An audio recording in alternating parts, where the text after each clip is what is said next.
Morning, boys and girls. My name is Patrick. I am the subject advisor for LifeOrientation in the Harib district.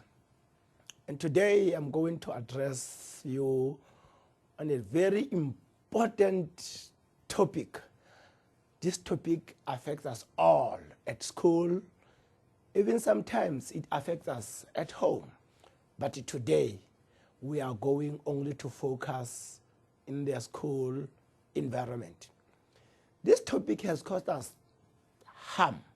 Many of you have become victims of circumstances because of this topic that I'm going to address to you.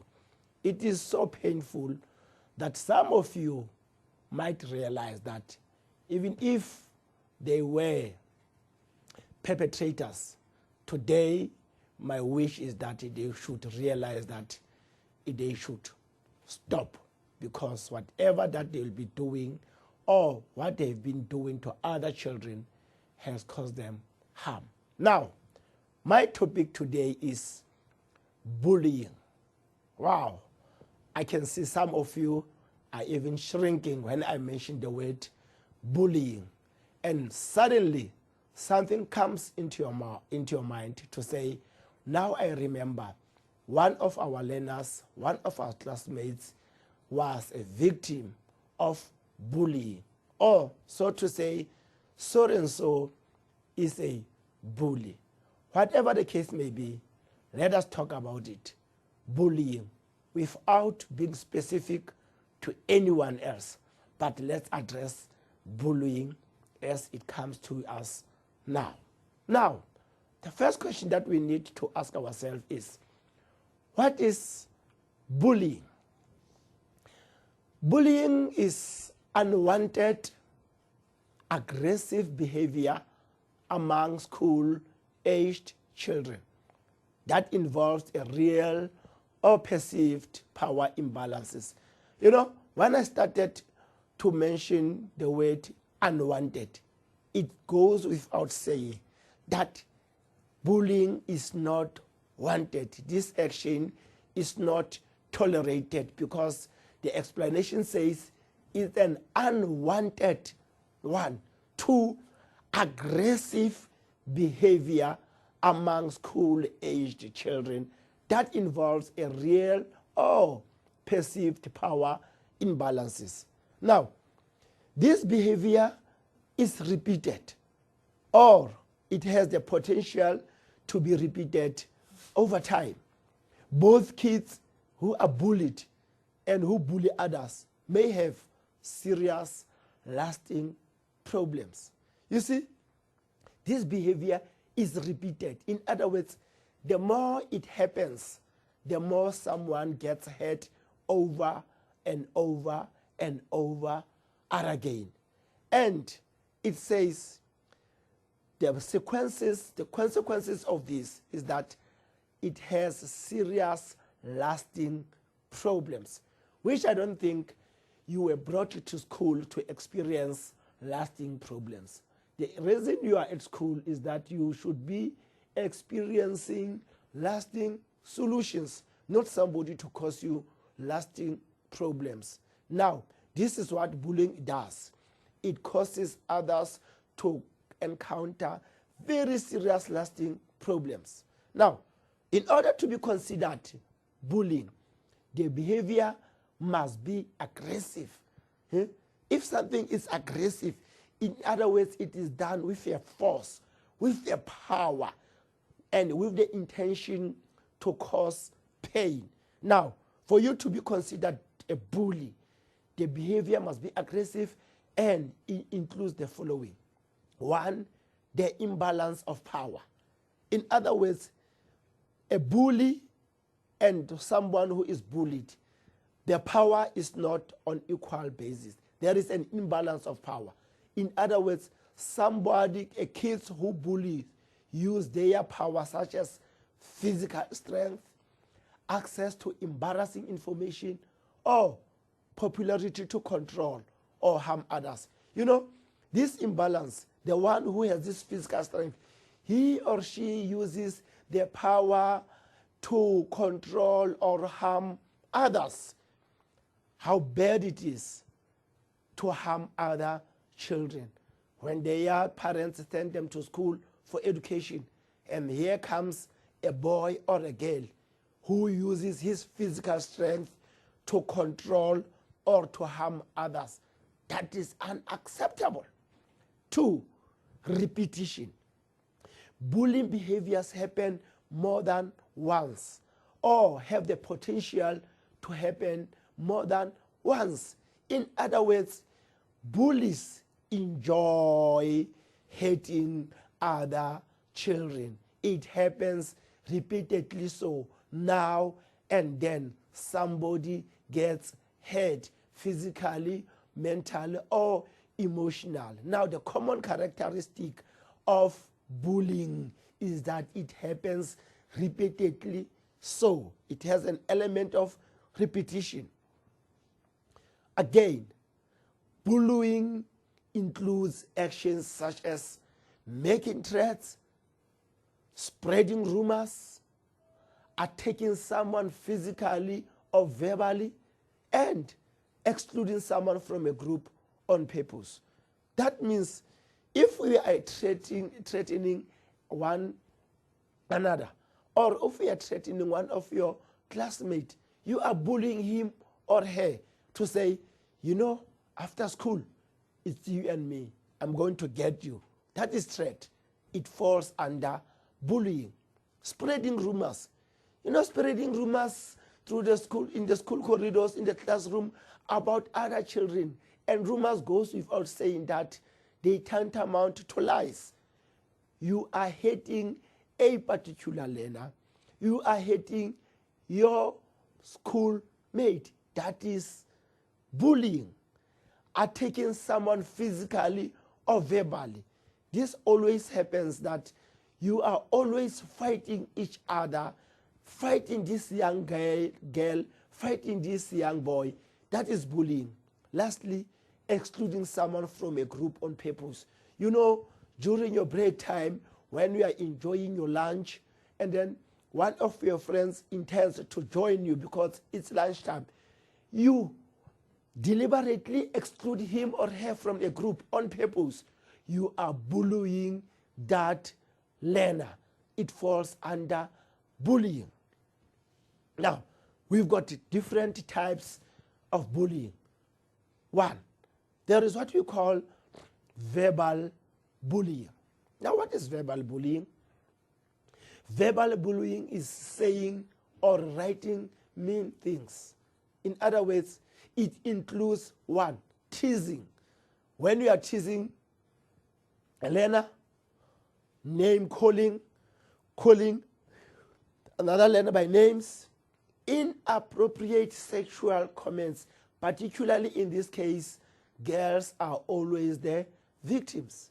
Threatening to cause harm, like I mentioned before, to say you approach one colleague of yours to say, after school, it's you and me. That falls under verbal bullying. You tease somebody, that is going to affect him or her mentally, because whilst in class, he is thinking of what you said to him. He is not going to concentrate. You give him names, bad names. That learner is not going to concentrate in class. You do inappropriate sexual comments about her. That is going to affect her performance in the classroom. That is type of bullying. It falls under verbal bullying. That means you have to be very careful of what you say through your mouth, because it can tantamount to danger. It can tantamount to the destruction of one learner mentally and psychologically, so to say. The second type of bullying is social bullying. Sometimes this type of bullying is referred to as relational bullying. You know, social, we can say, in a society, every time when you are in your society, there will always be some relations to your friends, relations to your parents, relation to your cousins, and so, etc., etc. So there's an element of relation. That is why we refer to it as relational bullying. And it involves hurting someone's reputation or relationship. That means social bullying affects relationships. Now, it includes the following: leaving someone out on purpose. You know, you wake up today and you decide to exclude one of your friends on purpose. The purpose is to hurt him or her. Telling other children not to be friends with someone. You know, it is common at school, you know, going around influencing other children to say, do not befriend yourself with so and so. Exclude him or her. That is social bullying. Spreading rumors about someone, I mentioned it before. Embarrassing someone in public. You know, it is so hurting children to embarrass one of your friend in public instead of taking him or her in private to say, my friend, you know, this and this and that you should consider. But you decide to embarrass him or her in public. That is social bullying. The last type of bullying is physical bullying. It involves hurting a person or his or her possessions. It includes hitting, spitting, tripping or pushing a person, taking or breaking someone's thing, deliberately so, making rude hand gestures. You know, be careful of your hand gestures, because some of the hand gestures can be and can cause harm to other children. That is called physical bullying. Now, the other type of bullying, which is most common, is what we call cyber bullying. Now, what is cyber bullying? Most of you, if not all of you, have cell phones. You have access to internet. You have generally access to technology. Now, cyberbullying is when a teenager or you, learner, uses the internet, a cell phone, or other technology to harass, to threaten, to embarrass, or target another person by using technology. Let me give you an example. Examples of cyberbullying include posting hateful images, making online threats, and sending hateful emails or text about somebody. Cyberbullies often say things that they do not have the courage to say face to face, because technology makes them feel anonymous, isolated, and detached from the situation. You know what they do? They know that you cannot see them, you cannot hear them. Now they hide behind technology. They say things, they do things that they cannot say face to face, because technology is hiding them, and they feel anonymous, isolated, and detached from the situation. Now, as a result, online bullying is often mean and very cruel to the targets of cyberbullying. It feels invasive and never-ending. Bullies can get to them anytime and anywhere, often in the safety of their own home, while sitting at home with your family, or whilst you are watching TV, relaxing, whilst you are on your bed, sleeping, or just having a nap, and you open your phone, you come across with these threatening messages, with these embarrassing messages about you, and you try to find out, who is this person who is sending me these hateful messages or pictures? You cannot find the person. That is called cyberbullying, using the technology to hurt you deliberately so. And you keep quiet about the matter because you don't want other people to know about it, because you are afraid that you will be embarrassed. That is very painful. That is hurting. And technology here, it is misused. That is cyberbullying. The other type of bullying is what you call sexual bullying. Sexual bullying consists of repeated, harmful, and humiliating actions that target a person sexually. And examples include name calling, crude comments, uninvited touching, sexual propositioning, and pornographic materials. You know, in this regard, girls in most cases are the victims. They are touched uninvitedly so by the boys during break time, during playtime, sexual propositioning, and these pornographic materials. Somebody will be sending you nude pictures on your cell phone. It's sexual bullying. For instance, a bully might make a crude comment about a girl's appearance, attractiveness, sexual development. It falls under sexual bullying. Sexting. I'm not saying texting. I'm saying sexting can also lead to sexual bullying. For instance, a girl may send a photo of herself to a boyfriend.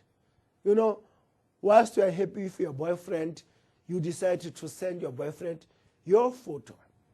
But when they break up, this boyfriend shares that photo with the entire school. Whilst the girl was sending the photo to the boy, it was still a happy moment, a very private moment, both of you. But now when things start to go wrong, this boy will share now the photo with the entire school. As a result, the girl then becomes the target of sexual bullying because people make fun of her body.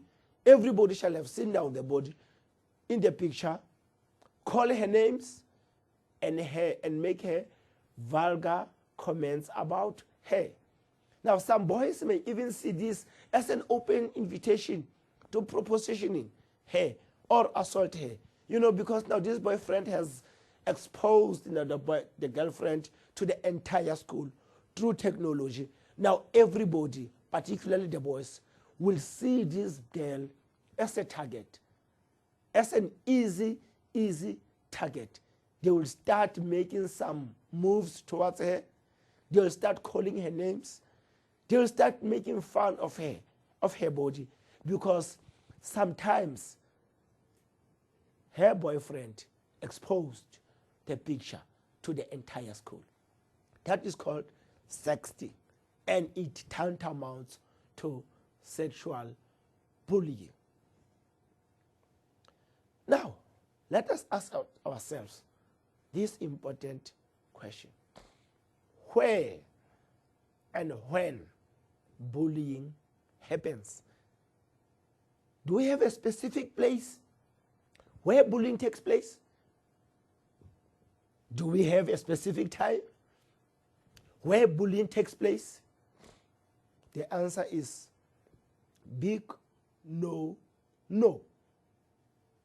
Bullying can occur during or after school hours. While most reported bullying happens in the school building, as a significant percentage, it also happens in places like the playground of the school or in the bus.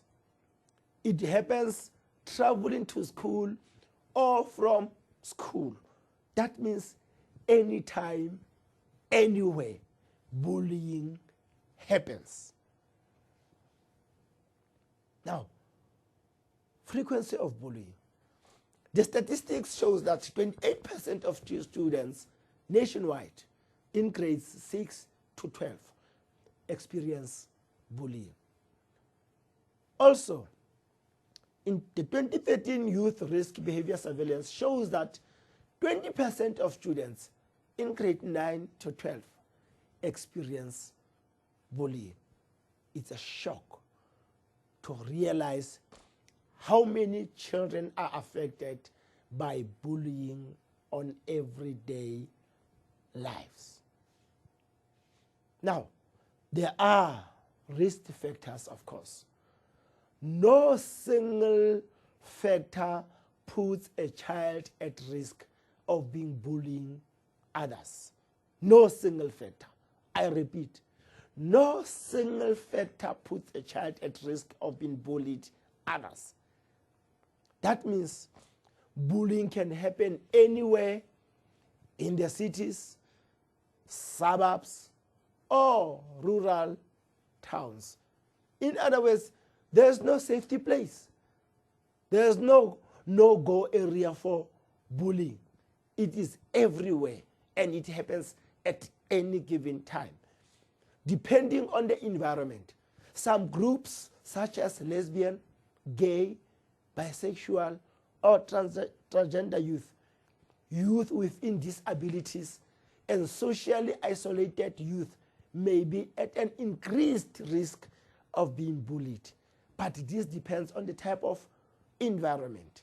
You know, at your school, for an example, if there's a group of disabled learners or children, they are the victims of bullying. They are bullied at every time. If they are gays, lesbians, they find themselves in a certain society, they are always bullied. So those are the risk factors. And it says everywhere, anytime, bullying can happen. Now, what are the warning signs of bullying? Which signs should we expect? Which signs should we take into cognizance of to ensure that here bullying is taking place?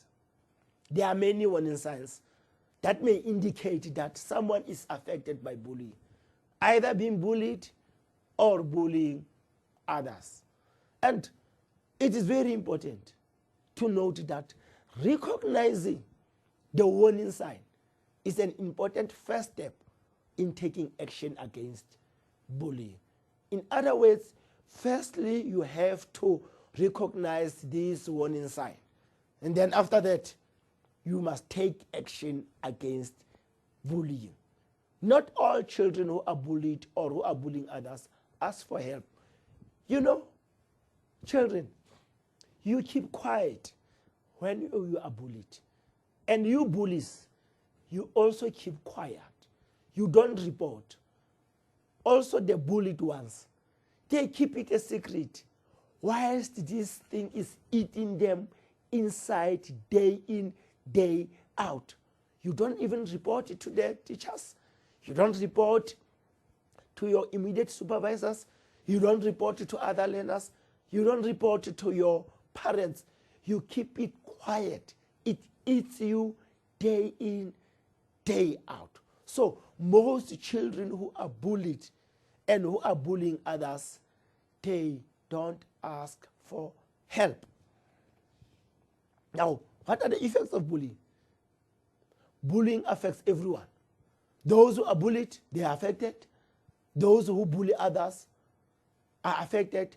And those who witness bullying are also affected.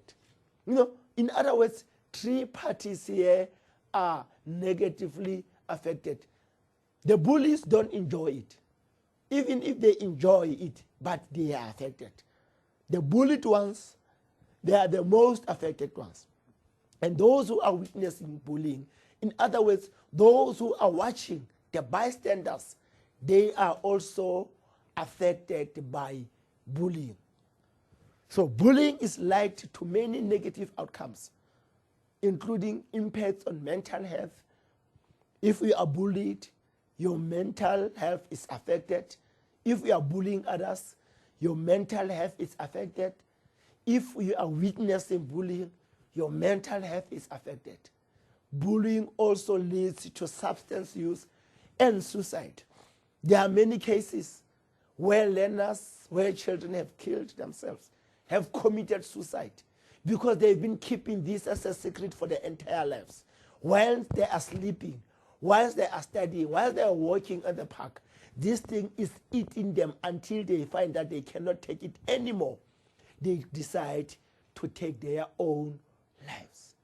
Can you see how cruel bullying is? Can you see how difficult and how merciless is bullying is? Eating children inside until it leads to suicide. It's so bad, very, very bad, that we cannot stand for it, whether physically, whether socially, whether emotionally. It is killing because it leads to mental health, it leads to suicide, it also leads to substance abuse. Now, how do we respond to bullying? What do we do once we experience bullying? Stop on the spot. You stop it. If we are bullying others, stop it.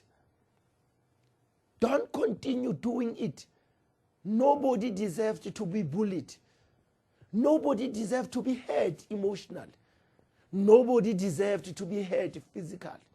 And nobody, I'm saying, and nobody deserves to be bullied socially. Stop on the spot and find out what happened. Find out.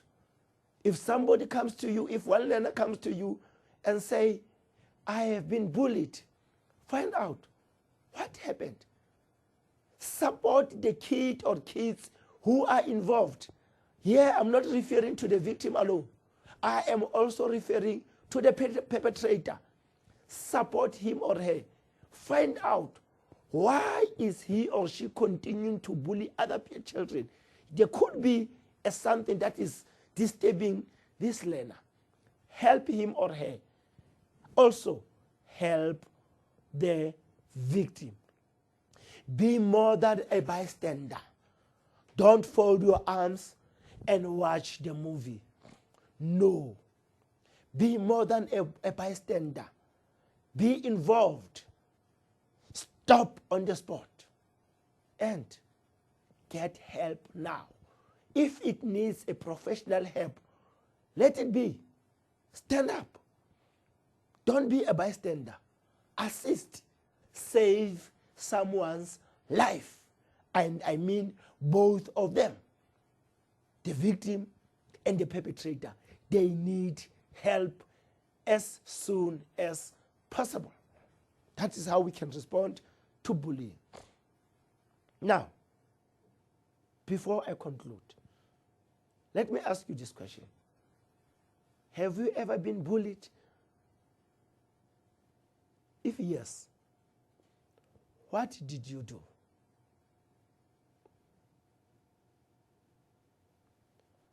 Are you bullying others? If yes, why? What do you get out of that? Are you aware of the consequences? Are you aware of the repercussions? Are you aware that you are leading one learner to death? If you are not aware, I am making you aware. Stop it. Have you witnessed bullying? What did you do? Did you watch and laugh? Are you enjoying watching other learners being bullied? Please, step in. Assist. Make sure that you contribute in ensuring that bullying does not happen to anyone. Nobody, I say, nobody deserves to be bullied. Remember, we all came to school for one purpose, to get education. Our parents sent us to school for us to become somebody else in future, not to be bullied, We are loved by our parents. We are loved by our dear parents. No parent, I say no parents can enjoy hearing news that your kid, your girl, your boy is being bullied by someone else. So stop it. In conclusion, let me quote the words of Lynette Mather when he says, "What if the kid you bully at school grew up and turned out to be the only surgeon who could save your life?" Close quotes.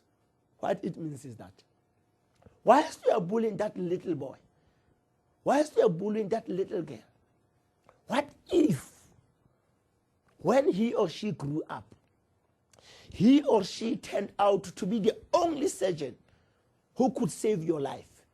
And one day, when you get into that hospital, when you get into that doctor, when you opened the room, you find him or her waiting for you to save your life. How are you going to respond? Wow, what a shame. I can't imagine the embarrassment and the disappointment in your face. And when you look back, you will realize that he or she is the only surgeon who could save your life. Let me also quote the words of Andrew Fox when he says, "Life is a fight, but not everyone's is a fighter. Otherwise, bullies would be an endangered species." I thank you and good luck.